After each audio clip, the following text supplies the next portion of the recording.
Okay, well, it's a long piece, so sit back and relax, and we're going to play this. This is about Star Spangled Banner and a little bit of its history and the song. Chris?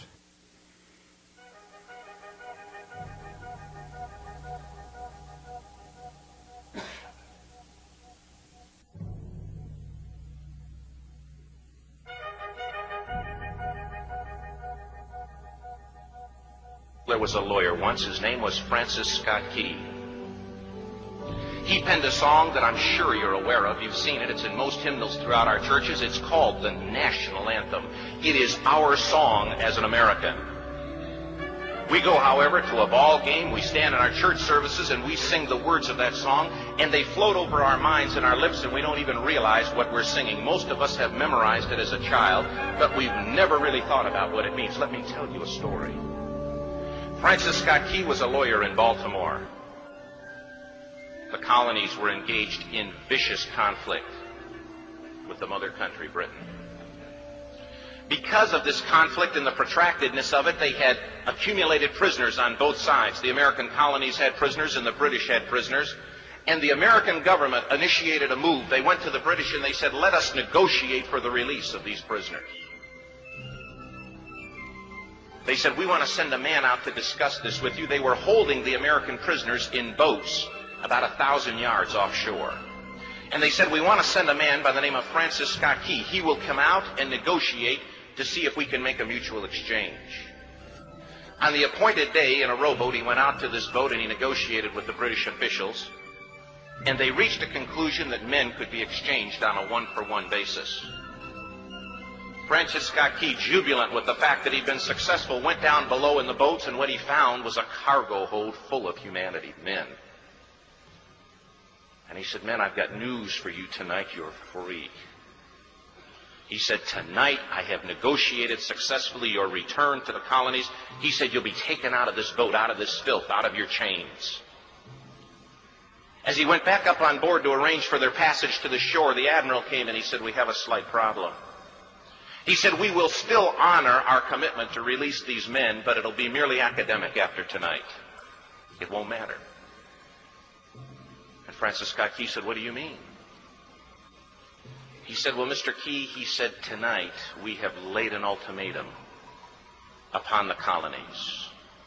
Your people will either capitulate and lay down the colors of that flag that you think so much of, or you see that fort right over there, Fort Henry?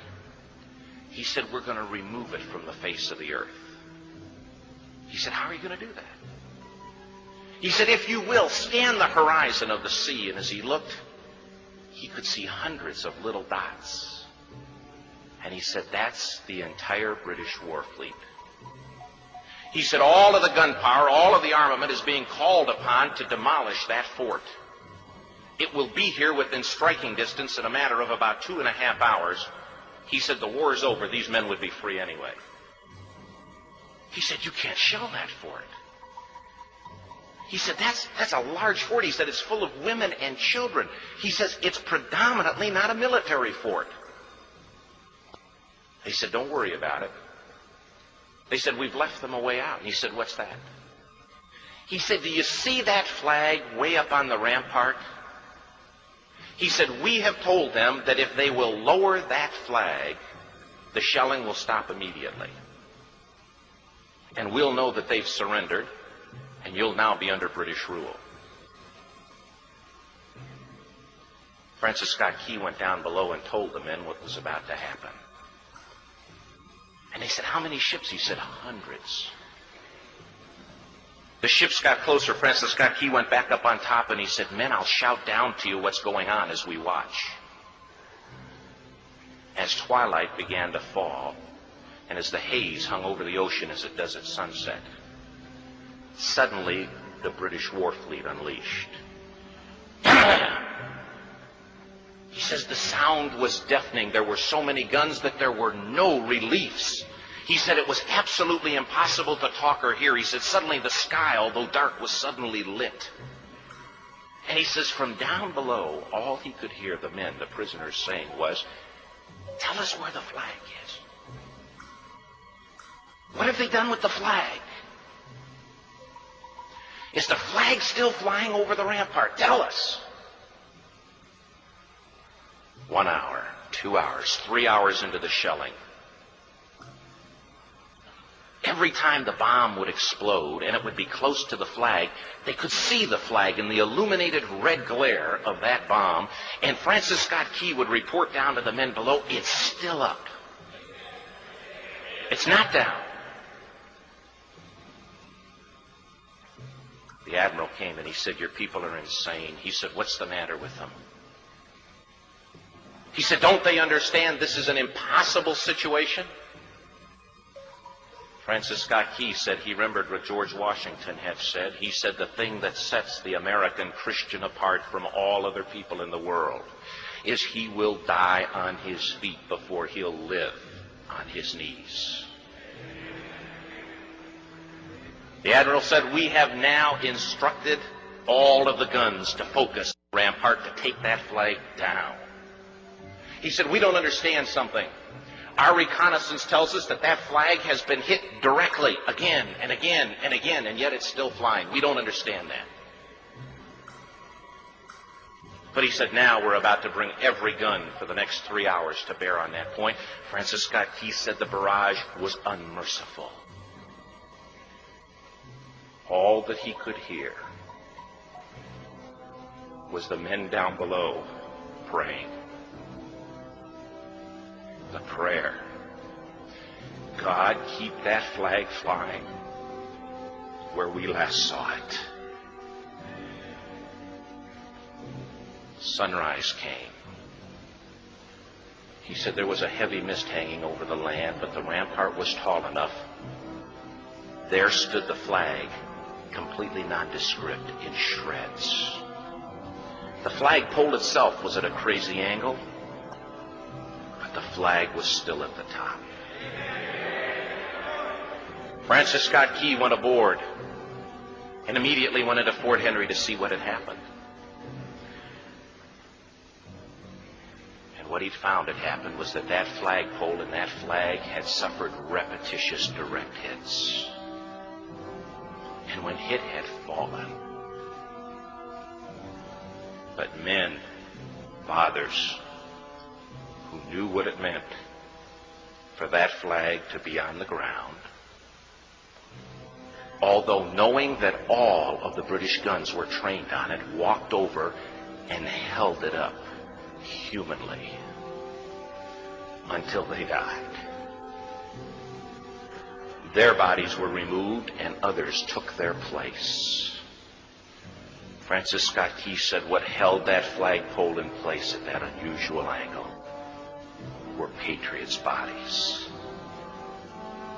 He penned the song, "Oh, say can you see by the dawn's early light what so proudly we hailed at the twilight's last gleaming? Or the rocket's red glare, the bombs bursting in air, gave proof through the night that the flag was still there. Oh, say, does that Star Spangled Banner yet fly and wave o'er the land of the free and the home of the brave? The debt was demanded. The price, it was paid." Oh, say, can you see by the dawn's early light what so proudly we hailed at the twilight's last gleaming, whose broad stripes and bright stars through the perilous fight o'er the ramparts we watched were so gallantly streaming, and the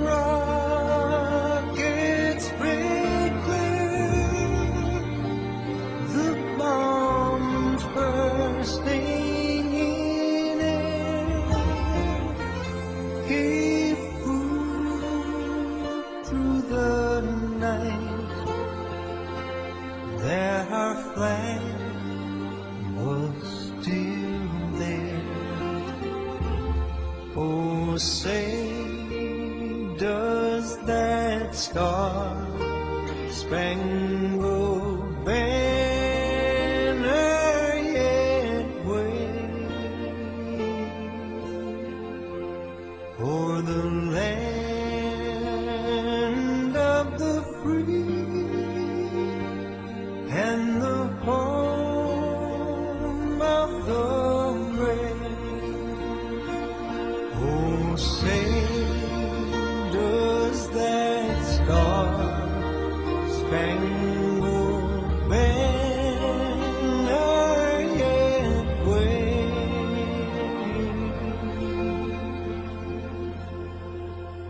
o'er the land of the free